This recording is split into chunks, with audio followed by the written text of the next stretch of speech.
Análisis estadístico, segunda parte, módulo 5. Objetivos. Al final de este módulo, ustedes podrán reconocer los distintos tipos de hipótesis estadísticas, ampliarás el conocimiento o entendimiento de algunos conceptos y métodos estadísticos discutidos en el módulo y en la lectura del texto, y comprender las pruebas y métodos estadísticos multivariados que ya también fueron discutidos en el módulo 1. Este módulo o segunda parte del módulo 5, la idea fundamental del mismo es tratar de ampliar y reforzar.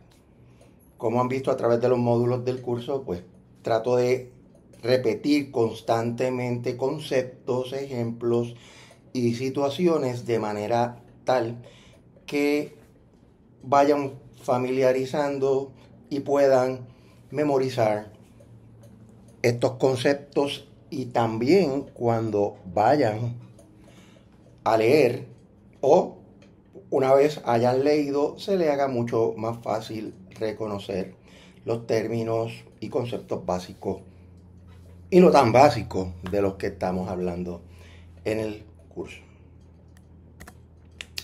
Hipótesis estadísticas. Las hipótesis estadísticas, pues básicamente lo que estamos buscando a través de ellas es ver de forma estadística cómo estas apuestas informadas que hacemos, que le llamamos hipótesis, se cumplen. Cuando hablamos de las hipótesis de estimación, lo que estamos diciendo fundamentalmente es cómo a nivel estadístico los datos que recogemos nos permiten hacer generalizaciones de la muestra a la población. Por eso se le llama hipótesis estadísticas de estimación, porque queremos estimar con cierto nivel de error, como le he mencionado en varias ocasiones. El error o el nivel de significatividad que utilizamos por lo general en las ciencias humanas, sociales, educativas, etc., es 5%, o sea, 0.05. Y cuando hacemos estas hipótesis estadísticas de estimación, lo que estamos buscando es que cuando vayamos a hacer alguna generalización entre muestras o la muestra en comparación con la población, el error al equivocarnos en el establecimiento de una hipótesis no sea mayor de un 5% y estemos seguros en un 95%. Así que las hipótesis estadísticas de estimación, eso es lo que buscan. El otro tipo de hipótesis son las hipótesis estadísticas de correlación, donde podemos tener una hipótesis estadística de correlación descriptiva. Simplemente yo quiero ver cómo se comportan dos o más variables en una muestra. Algunos investigadores claman que este tipo de correlación es una de carácter descriptivo, porque no busca generalizar a la población. Pero también está la hipótesis estadística de correlación, que de la misma manera busca establecer una asociación en la muestra y poder generalizarla a la población utilizando el nivel de significatividad de 5% o menos. La tercera, y no menos importante, es la hipótesis estadística de diferencia de medias u valores. Aquí llevamos a cabo lo que se conoce como las pruebas T, pruebas T para promedios o medias independientes, pruebas T para medias dependientes o pruebas T de un solo grupo para comparar con la población. Aquí lo que buscamos es comparar dos promedios, el promedio de un grupo con el otro, hombres, mujeres. He traído mucho el ejemplo de hombres y mujeres para ver entonces cuál de los dos grupos refleja indicadores mayores de inteligencia al aplicarle una prueba de inteligencia. Pues aquí lo que buscamos es ver si las diferencias que se dan en los promedios son estadísticamente significativas, o sea, que el resultado que encontramos en la muestra puede ser generalizable a la población en un 95% y solamente me estaría equivocando en un 5%, que es el nivel de significación típico. Le mencioné 3 tipos de pruebas T. Prueba T para grupos independientes, hombre y mujer, la prueba de inteligencia. También podemos tener medidas dependientes, que es que yo tengo un grupo, le doy una medida una preprueba, luego le doy una postprueba a esos grupos y luego comparo los promedios de ambas a ver si hay diferencia. Y finalmente está lo que se conoce como la prueba T para un solo grupo. Si yo, por ejemplo, conozco el promedio de una población finita, yo puedo obtener una muestra de esa población finita, evaluarla en esa variable donde ya yo tengo el promedio de la población. La misma variable la voy a medir en la muestra y el promedio de la muestra lo voy a comparar con la población a ver si hay diferencia o no. Es lo que se llama una prueba T para un solo grupo. Aquí el único aspecto es que yo debo conocer a través de varios estudios dentro de la misma población, en términos generales, cuál es el promedio de esa población. Que puede ser lo que se le llama una gran media o grand mean en inglés, que es básicamente el promediar los promedios de investigaciones previas que yo he hecho con esa misma población con relación a esa misma variable. Un ejemplo, yo tengo una población de 2.000 personas que yo he tomado diferentes muestras para evaluar su nivel de inteligencia. Y vamos a decir que obtengo todos los promedios de esas muestras, lo divido en entre la cantidad de muestras y tengo un gran mean o un gran promedio. Eso sería el promedio de la población. Ahora, yo saqué una muestra de 300 personas de esa misma población que no había participado anteriormente, calculo el promedio y voy a comparar el promedio de esa muestra con el de la población. Esa es la prueba T para un solo grupo. Puntuaciones Z. Las puntuaciones Z se utilizan para estandarizar grupos de puntuaciones. Por definición, las pruebas Z son transformaciones que se pueden hacer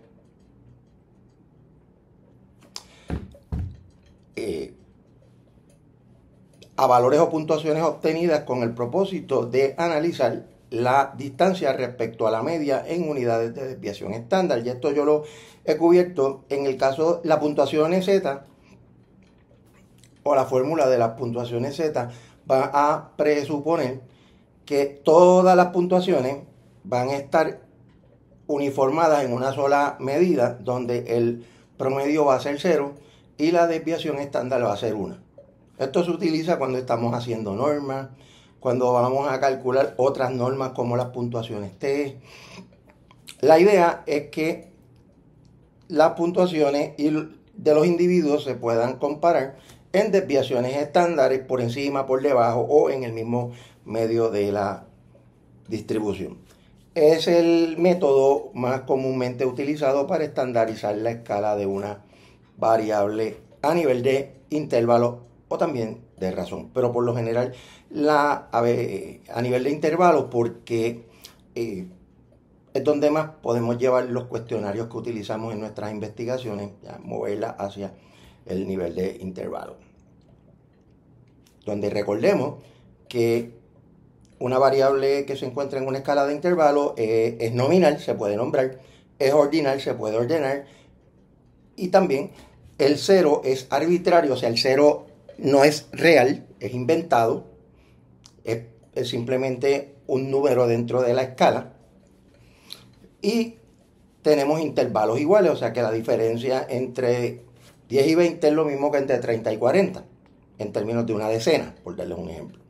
Así que el caso, para que yo utilizo las puntuaciones Z, si yo tengo un grupo de personas a las cuales le di un inventario de inteligencia emocional, pues yo quiero ver dónde está el promedio de inteligencia emocional de la mayoría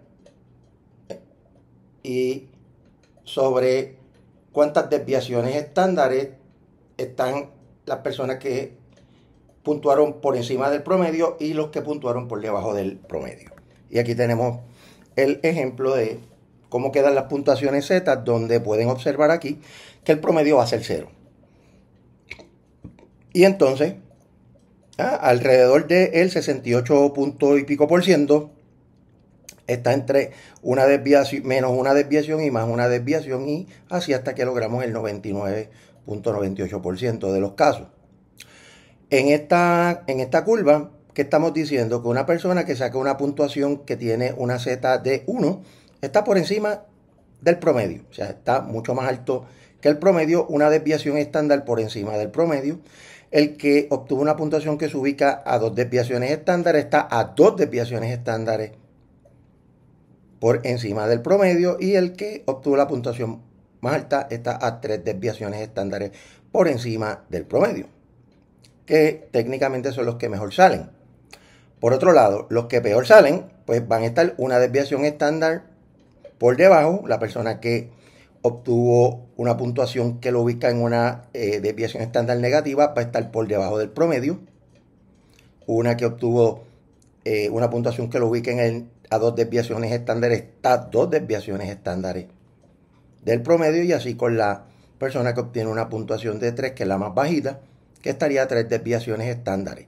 La idea aquí fundamentalmente es que podamos ver de manera estandarizada qué personas están por encima y por debajo del promedio, y pues eso nos permite comparar. Y en qué posición, si está en el 99%, está en cerca del 68% entre una por encima y una por debajo, o está relativamente bien bajo, casi 0. Así que para eso es que nos sirven. También nos permite las puntuaciones Z calcular puntuaciones T, que se utilizan muchísimo en la normalización de los instrumentos de medición. Pero la idea principal es poder comparar la puntuación relativa de una persona con relación a desviaciones estándares por encima y por debajo del promedio.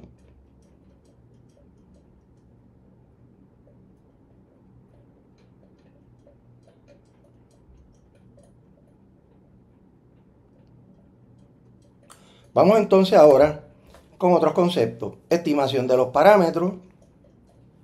¿Qué es lo que llamamos estimación de los parámetros? Pues cuando nosotros tenemos una muestra que proviene de una población que fue seleccionada al azar, esa muestra, por ejemplo, el promedio que yo obtengo en inteligencia emocional en una muestra se le conoce como estadígrafo. Yo quiero comparar si ese estadígrafo se parece o no al promedio de la población, que es el parámetro. En teoría, ¿verdad? En teoría, si hacemos un muestreo, ¿verdad? Y el teorema del límite central nos ayuda un poco en esto. Si yo tengo una población que ya yo conozco el promedio, o sea, tengo el parámetro del promedio de inteligencia emocional, porque nuevamente yo he sacado de varias muestras de esa población, he evaluado la inteligencia emocional de miembros de esas muestras y he sacado los promedios, pues puedo calcular un gran promedio, un gran min, y eso lo puedo comparar con la muestra o el promedio de inteligencia emocional de la muestra. Lo importante es que cuánto yo me acerco al parámetro, o sea, cuánto la estimación de el estadígrafo de mi muestra se parece al parámetro. Ahora bien, cuando yo no conozco el parámetro, porque mi población es estimada, no es finita, etcétera, pues la mejor estimación del parámetro va a ser el estadígrafo que yo obtengo en una muestra. Por eso es que enfatizamos mucho en el tipo de muestreo. El tamaño de la muestra es sumamente importante, y el tipo de muestreo, si es al azar, es por conglomerado, es con o sin reposición, o en todo caso es por disponibilidad de los participantes. Siempre se cuestiona mucho los muestreos por disponibilidad porque no son seleccionados al azar. He traído en otros momentos también el planteamiento de que también va a depender cuán homogéneas son las características de la población. pero eso no justifica el por qué no hacer un muestreo aleatorio. Y que eso es importante. Entonces, el intervalo de confianza, lo que estamos diciendo es que, pues, para también tratar de garantizarnos de que tenemos una medida que se acerca lo más posible al parámetro, muchas de las pruebas estadísticas inferenciales nos permiten obtener intervalos de confianza. Los intervalos de confianza se establecen a un 95% de confianza o de probabilidad, donde lo que hacen los intervalos de confianza, y por eso es bueno pedirlo cuando uno hace el análisis, que le presenta una caja que dice intervalo de confianza, pues usted marque ahí siempre, o si no, el programa se lo va a dar directo. El intervalo de confianza lo que nos puede decir es cuánto fluctúa cuánto fluctuaría un promedio. Vamos a decir que en la estimación del promedio de un inventario de inteligencia emocional que le doy una prueba, un intervalo de confianza de 95%, que me dice que el promedio puede fluctuar con un 95% de probabilidad entre 80 y 90. Ese es el intervalo de confianza a un 95% de probabilidad. O sea, que si yo fuese a sacar, ¿qué es lo que esto significa? Que si yo fuese a sacar diferentes muestras de la población con un 95% de probabilidad o confianza, yo obtendría promedios de 80 a 90 en la escala de inteligencia emocional. Yo sacando, ¿verdad? Esto es teórico, ¿no? Sacando muestras o distribuciones muestrales de la población, evalúo la inteligencia emocional, saco el promedio, luego cojo otra muestra, y esto es teórico, ¿no?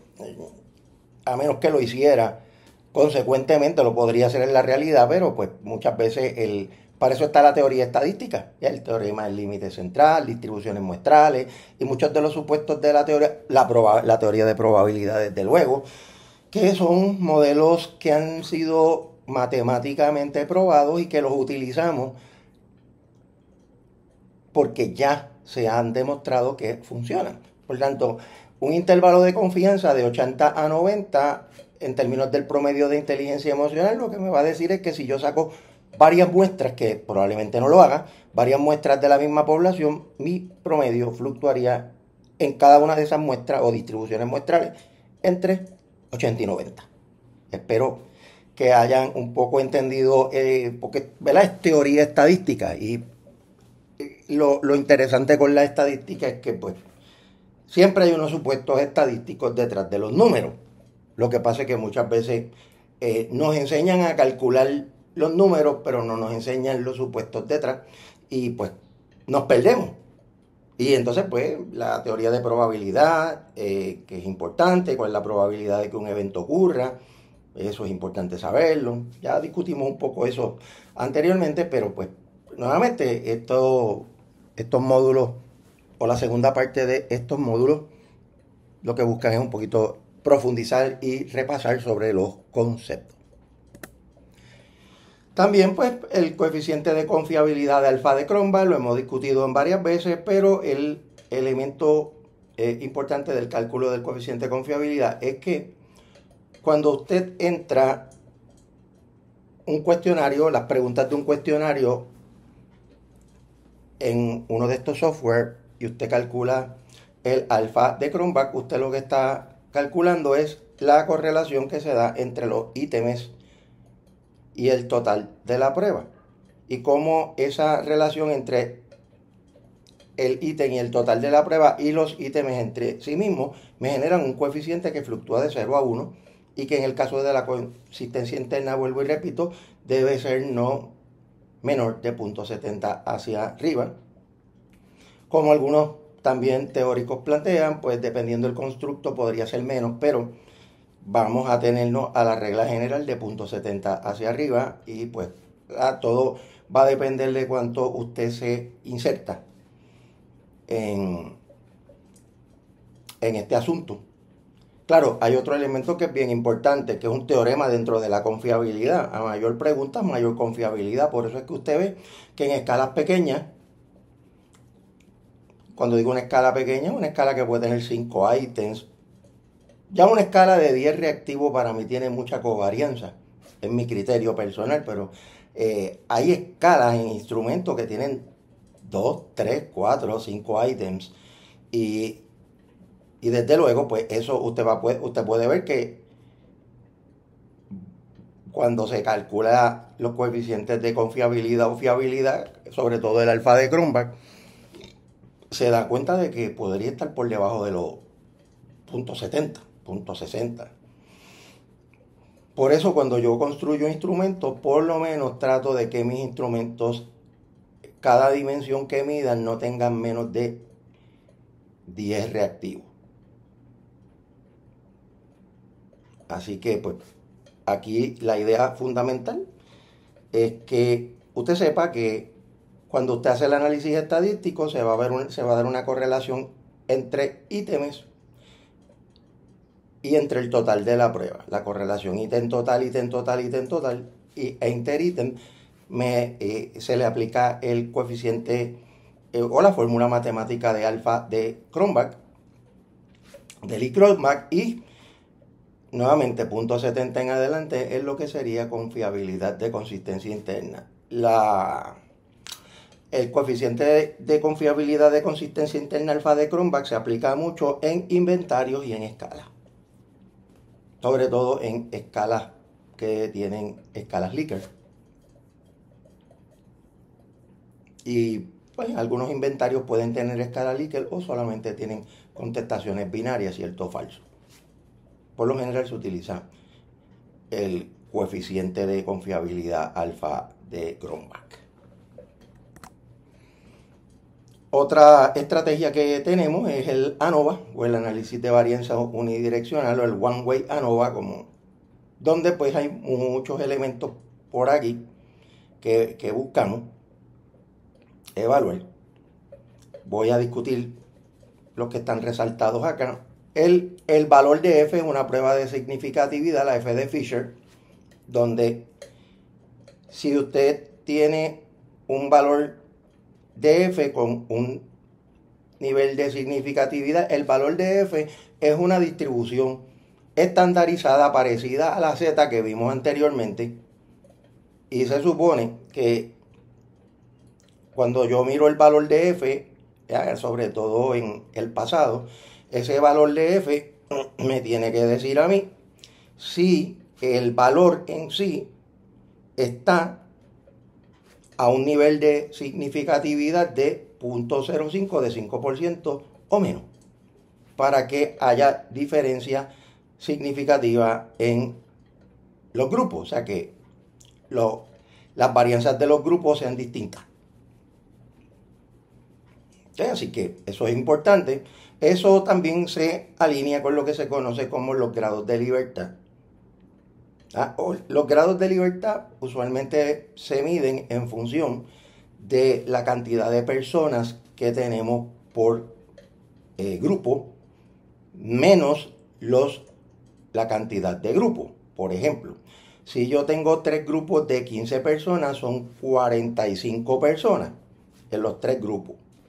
Los grados de libertad ahí yo los defino 15, 15 y 15 son 45, menos la cantidad de grupos que son 3, menos 3, sería grados de libertad 42.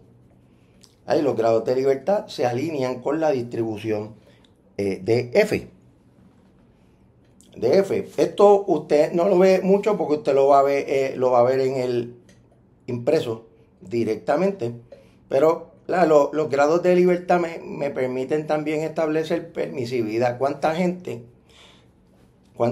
yo necesito en cada grupo para garantizarme que yo tengo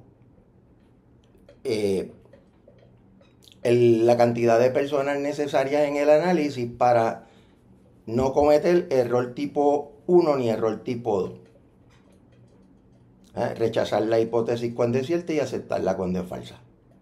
Así que ese elemento es bien importante, pues, ¿qué es lo que estamos diciendo en ese análisis? Que un 42 como grados de libertad implica que yo no podría tener más de 42 personas, menos de 42 personas en los tres grupos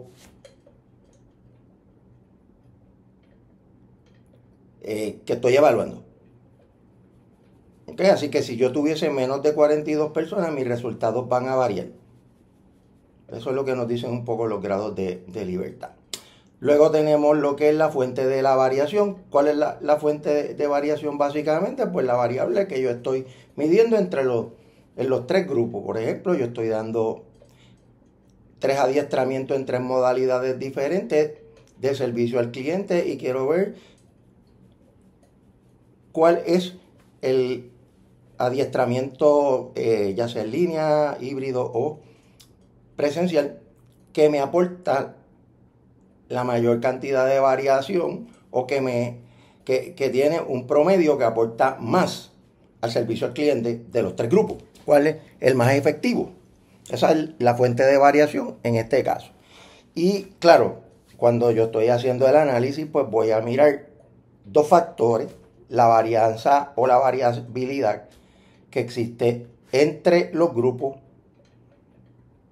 ¿verdad? Entre los tres grupos que están tomando las 3 modalidades de training, pero también voy a mirar la variabilidad intragrupo dentro de cada uno de los grupos, a ver cómo eso afecta el comportamiento del promedio.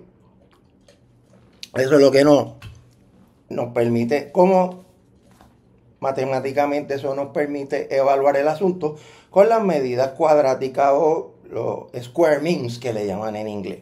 Lo va a ver mucho en los programas. Y pues luego, al final del análisis, se interpreta la significancia o la significatividad, como les he dicho, 0.05 hacia abajo o menos, 0.05 menos, nos indica que existen diferencias estadísticamente significativas.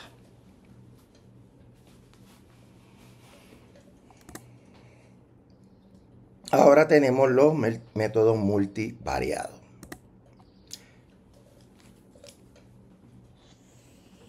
Aquí tenemos lo que se conoce como análisis de varianza de K direcciones o de varios factores. Esto lo que implica es que yo puedo tener, en este caso particular, 4 variables independientes, que dentro de cada variable independiente yo tengo diferentes categorías. Diferentes categorías de estudio, ¿no? Que estoy mirando, o varios factores.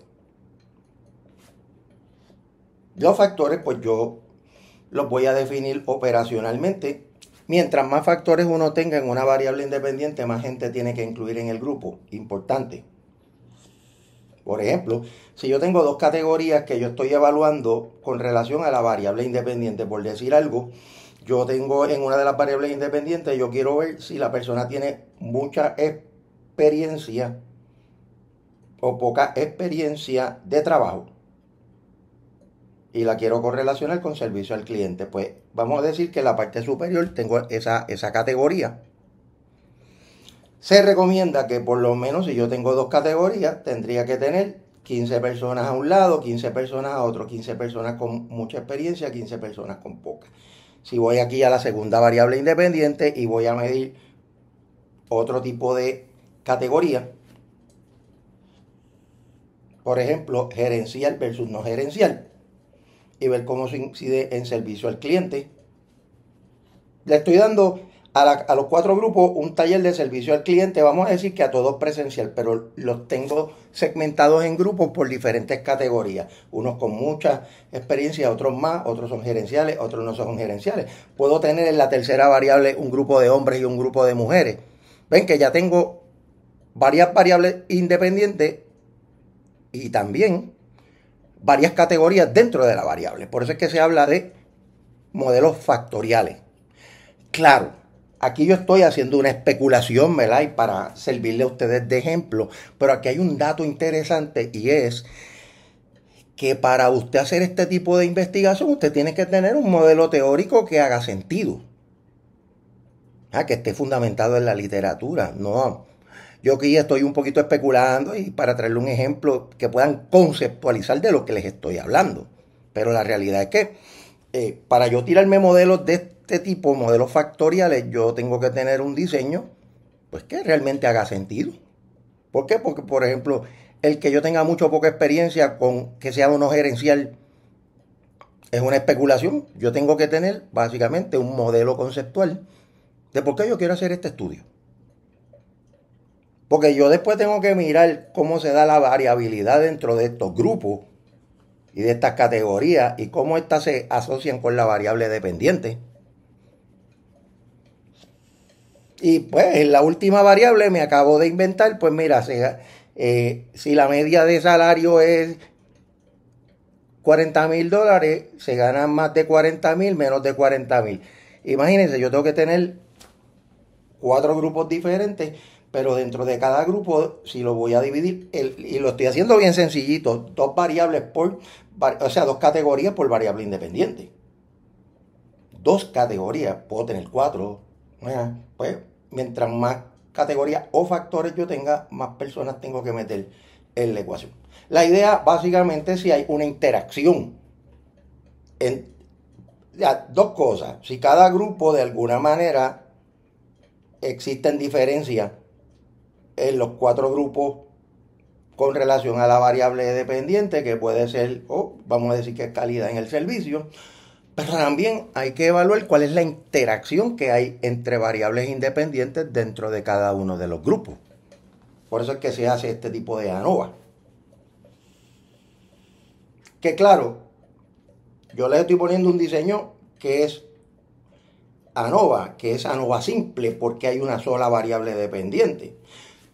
Si yo lo quiero convertir en MANOVA o análisis multivariado, solamente en este caso le añado una dependiente más. Tengo 2 dependientes y ya se fue MANOVA. Entonces voy a tener 2 predicciones en términos de diferencias entre 2 variables independientes. Voy a tener interacción entre las variables independientes y voy a tener interacción entre las dependientes. Como pueden escuchar esta discusión, la interpretación pues siempre va a ser un poquito compleja, por eso es que uno tiene que tener el diseño bien altamente conceptuado, de manera tal que no haya dificultades.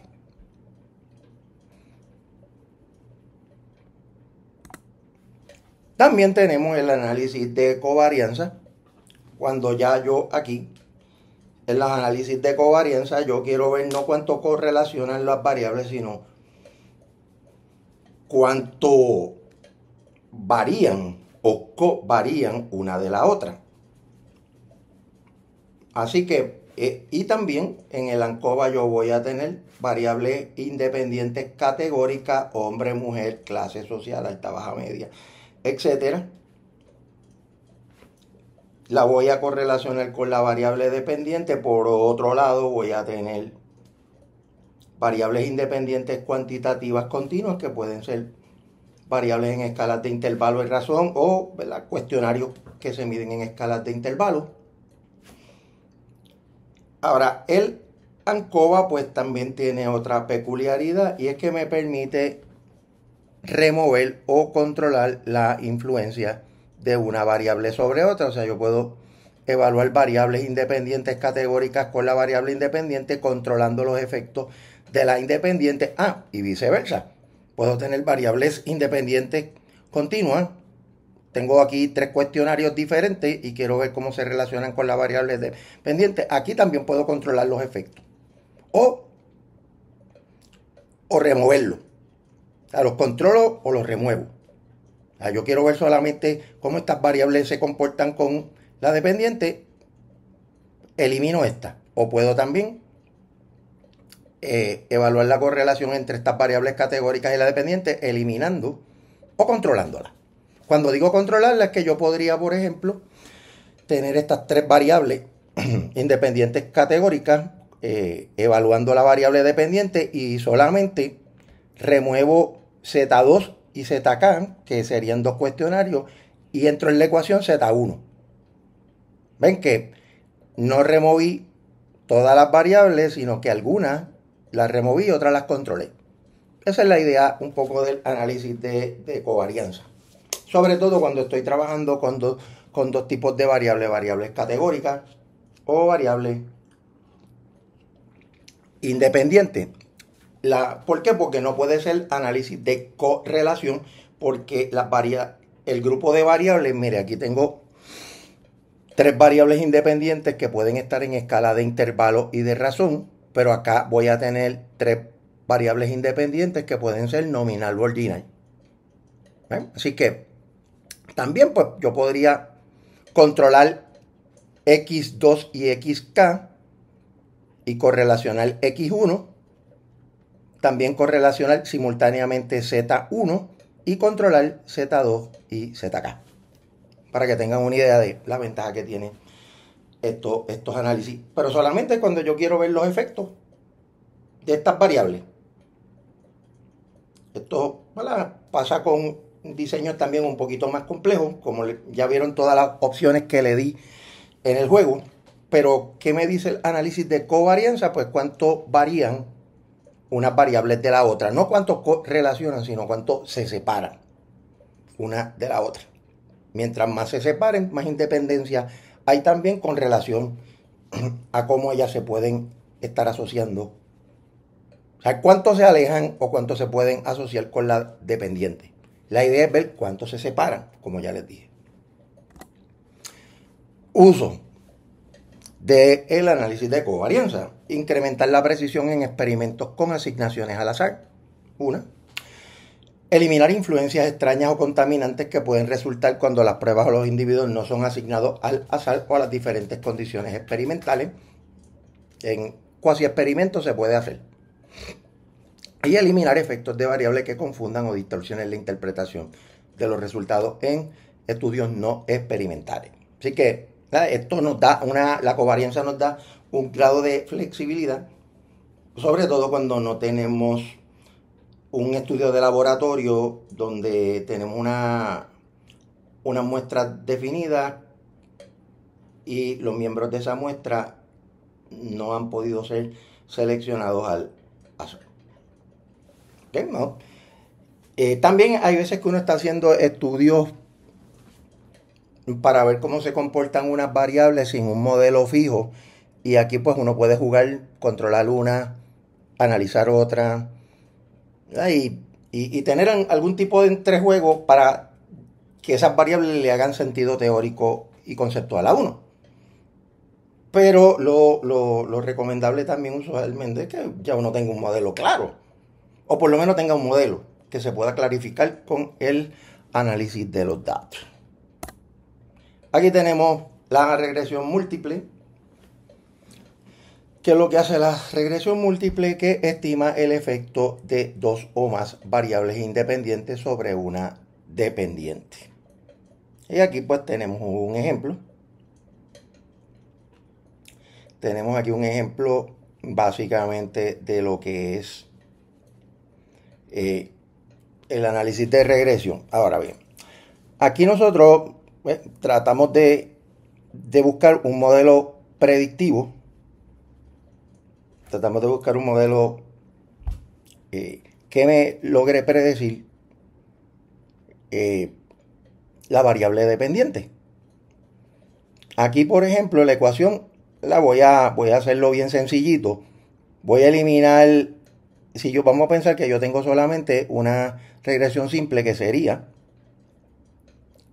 una ecuación como esta. Si yo quiero calcular una puntuación predicha, o yo quiero predecir una puntuación que es igual a Y va a ser igual a A. A es el intercepto. El intercepto es básicamente la puntuación más baja dentro de la línea de regresión. Técnicamente es igual a 0. Es igual a 0. Y eso es A. En este caso usted me va a preguntar, ¿y dónde está ese bendito número? Pues miren, aquí, negativo 3.3, exponente al 0.16. Este es el valor, este es el interés, como pueden ver, es negativo 3.3. como número entero es igual a 0. Eso se coloca aquí. Eso se le suma el coeficiente de regresión. El coeficiente de regresión, aquí tengo varios. Tengo constantes relaciones humanas, proceso interno y sistemas y metas. Estas son muchas variables que se incluyeron en el juego. Tenemos aquí prácticamente 1, 2, 3, 4. 1, 2, 3 y 4. O sea, si yo fuera a aplicar la ecuación, pues yo B1 va a ser .421, B2 es .179, negativo .084 es B2, B3 es, o sea, el coeficiente de regresión 3, .179 y 4.316 sería BK. Ahora bien, si yo quiero predecir Y a partir de X, cuando X cambia una unidad, pues yo tengo que multiplicar el valor de X. Usted no lo está viendo aquí, porque usted ahora mismo no está viendo el valor de X, porque no está en una lista o en una hoja de datos electrónicos. Pero aquí la idea es que yo, cada vez que X cambie una unidad, pues yo tengo que predecir Y. ¿Vale? Ese es el efecto de la regresión. Aquí, por ejemplo, la ventaja que tiene la regresión múltiple es que me permite hacer estas predicciones, pero también me permite ver si los modelos son buenos. Miren, aquí, por ejemplo, estamos diciendo que estos coeficientes aquí tenemos correlaciones. ¿Ya? Aquí tenemos correlaciones, la correlación entre la variable dependiente y la independiente es 50.56. Esta es bien, que es bastante buena. Esta es malísima, el proceso interno, sistemas .24 si lo redondeamos, .30 si redondeamos meta. Y entonces esto nos da una prueba T, pero fíjense, estos resultados son significativos, o sea que existen diferencias estadísticamente, la correlación es significativa, o sea que estos datos tienen un alto nivel de predicción entre la muestra y la población, es lo que nos están diciendo. Los coeficientes estandarizados de beta, que son correlaciones, la T, hay diferencias significativas, o sea que hay muchos valores que usualmente la regresión múltiple yo le explico con pocas variables para que se pueda entender, pero aquí lo importante es que yo pueda predecir utilizando la ecuación. Hoy en día usted va a mirar y cuando usted hace los análisis estadísticos, las puntuaciones predichas de todas las variables, el sistema se las da ya. Ya usted no tiene que aplicar la fórmula. Pero simplemente, ¿qué es lo que significa? Que la puntuación que usted va a predecir va a ser igual a el intercepto. Importante, estas puntuaciones que usted ve aquí, los coeficientes de regresión, son las pendientes. La pendiente es la puntuación más alta de predicción en una línea de predicción. Como ven, la regresión múltiple es una función o es un efecto de la correlación. Aquí lo único que yo trato de predecir puntuaciones, ¿verdad?, partiendo de una línea que es prácticamente 0 hasta el nivel más alto de predicción que yo puedo tener entre una variable Y y varias X. Que varias X pues son varias variables que yo pretendo, o una sola puede ser también. Pero aquí yo tengo varios coeficientes de regresión donde yo puedo predecir a partir de X ¿Cuál va a ser el cambio? Cada vez que X cambia un valor, ¿cuál va a ser el valor predictivo de la regresión? Eso lo que sí le puedo decir es que ya el sistema se los da. Ustedes simplemente en algunos programas tienes que indicarle que tú quieres puntuaciones predichas. Pues las puntuaciones predichas te las da y ya las tienes calculadas. Ya tú sabes cuánto tú puedes predecir para una puntuación determinada. Pero sí, si esa puntuación no existiera, pues aquí está también la fórmula que usted la puede aplicar. Y es bien sencillo porque básicamente usted va a tener aquí, vamos a decir que yo voy a calcular una puntuación predicha utilizando el coeficiente de regresión de relaciones humanas, la constante que es el intercepto, aquí sería negativo 3.3 más 0.421 por el valor de X. Siguiendo el orden de operaciones, lo primero que hago aquí es que multiplico 0.421 por el valor de X, el que fuere, y luego entonces voy a sumar negativo 0.33 contra el resultado que encuentre entre B1 o el coeficiente de regresión B1 por X. Y ese es el resultado, esa es la puntuación predicha.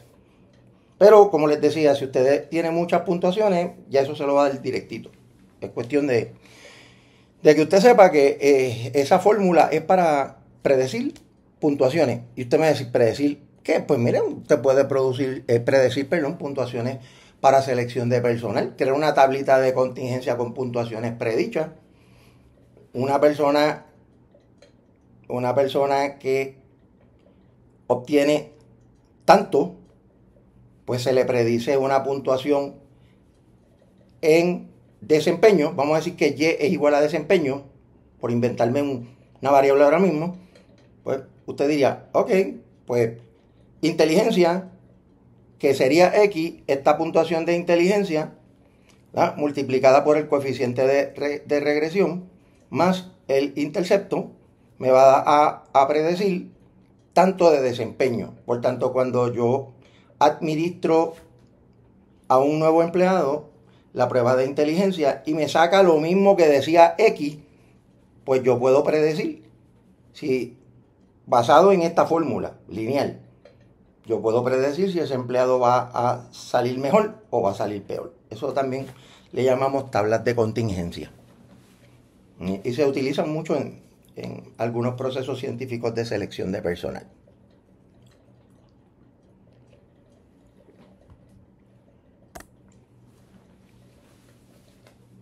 Ahora también ahí está lo que se conoce como regresión múltiple con dummy o regresión logística, se le llama. Aquí, a diferencia de la regresión múltiple anterior, todas las variables están en una escala de intervalo o razón. Aquí en la regresión múltiple con variables intervalo o dummy voy a tener también variables categóricas. Y ahí se usa regresión logística. La regresión logística lo que nos da también es la probabilidad de que estas variables ayuden a predecir la dependiente o no. Eso es para lo que funcionan. Son análisis un poquito más complicados, pero ¿verdad?, se lo estoy dando en teoría para que cuando escuchen en algún sitio hubo una regresión logística, se interpreta un poco diferente a la regresión lineal típica.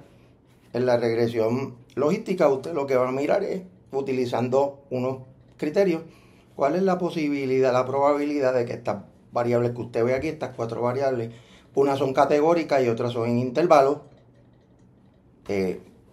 nos permita predecir la dependiente. También tenemos el coeficiente de determinación, también se le llama coeficiente parcial 0. Habíamos mencionado anteriormente que el coeficiente de determinación es cuando usted eleva el coeficiente de regresión al cuadrado. Por ejemplo, yo tengo una correlación entre dos variables que me da a punto 80. Si punto 80 yo lo elevo al cuadrado o multiplico punto 80 por punto 80, pues me va a dar punto 64. O sea, en este caso, ambas variables, una de la otra, explica el 64% de la varianza. Eso es lo que es el coeficiente de determinación. Mientras más grande es la correlación, más va a explicar el coeficiente de determinación. Pues imagínense, si una variable puede explicar de la otra un 64%, eso es bastante. El opuesto es lo que se conoce como el coeficiente de enajenación, que es lo que no explica una variable de la otra. Que simplemente usted le resta el coeficiente de correlación, igual que el de determinación, empieza en 0 y termina en 1. Si yo tengo un coeficiente de determinación de 0.64, si yo resto 1 menos 0.64 me va a dar 0.36. El coeficiente de enajenación, que es lo que no explica una variable de la otra y viceversa, en este caso sería un 36%. Eso es el coeficiente de enajenación. Ahora, ese primer análisis al cuadrado también se le llama correlación parcial cero, que es el coeficiente de determinación. Ahora, cuando ya yo incluyo una tercera variable en una correlación múltiple, empiezan lo que son las correlaciones parciales de primero, segundo, tercero, orden, etc. ¿Qué significa eso? Ok, yo tengo dos variables. Por eso, pues el coeficiente de determinación es la correlación parcial cero, lo que explica una de la otra. Ahora, si yo quiero meter una tercera variable, yo tengo que entonces controlar, vamos a decir que yo controlo la variable, yo tenía variable 1 y variable 2. Hice el coeficiente, calculé la correlación, medio punto 80, calculé el coeficiente de determinación o la correlación parcial y medio punto 64. Pero ahora yo estoy evaluando una tercera variable como correlación múltiple. Anteriormente lo que había hecho es una correlación sencilla. Ahora voy a tener una correlación múltiple. Entonces, ¿qué pasa? Ya ahí yo tengo que ver, vamos a decir, yo quiero hacer una correlación parcial de primer orden, yo voy a coger la variable 1, la voy a controlar y voy entonces a correlacionar la variable 2 con la 3, controlando la primera. Eso me genera una correlación parcial de primer orden. Luego hago lo mismo, ¿verdad? Cojo la variable 3, la correlaciono con la 1 y controlo la 2. Y voy generando correlaciones parciales de primero, y si voy a añadir de primer orden, si añado más variables de primero, segundo, tercer orden, etc. La idea es cómo yo puedo observar correlaciones controlando el efecto de otras y poder ver y analizar cómo unas se correlacionan con las otras cuando yo controlo los efectos de una tercera, cuarta, dependiendo. Eso es lo que se conoce como correlaciones parciales de 0, primero, segundo, tercer orden. Y el coeficiente de determinación, como le dije, es el coeficiente de correlación al cuadrado. Elevado al cuadrado me dice cuánto explica variable X de variable Y y viceversa, porque es una correlación.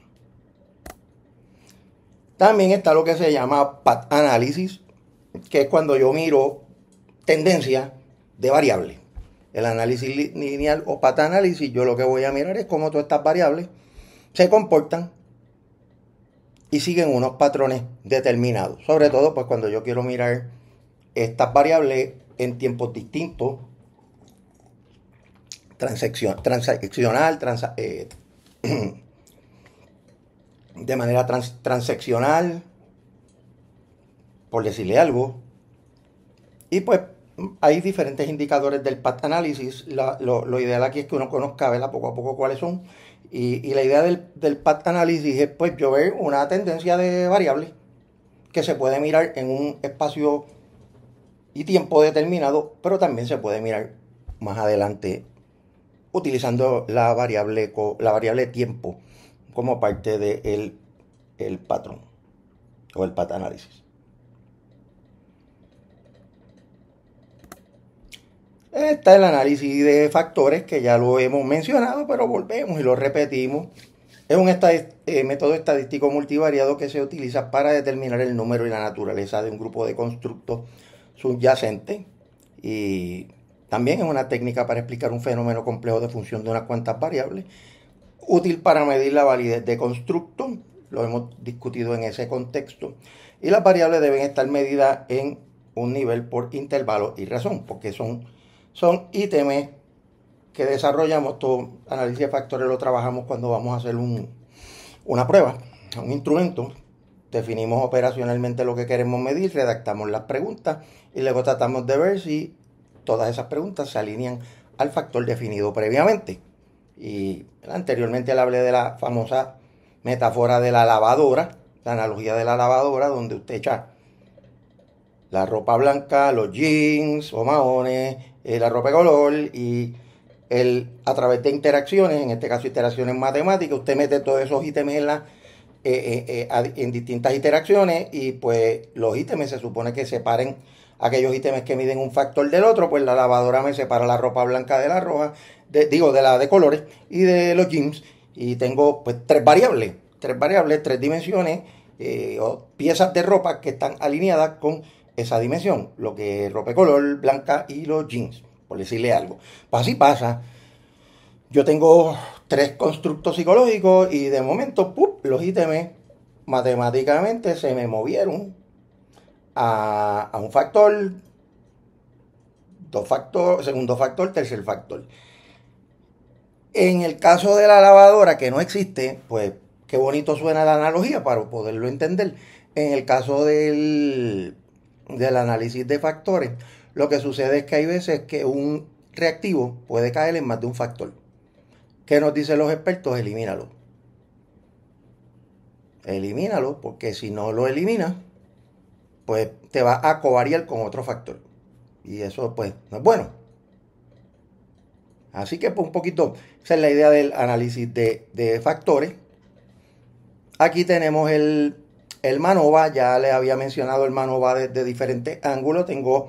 Puedo tener varias variables independientes, incluso variables independientes con diferentes categorías, pero sí voy a tener dos dependientes y voy a mirar cómo interactúan las independientes entre ellas, pero también cómo interactúan con las dependientes. Otro modelo avanzado, que es el MANOVA.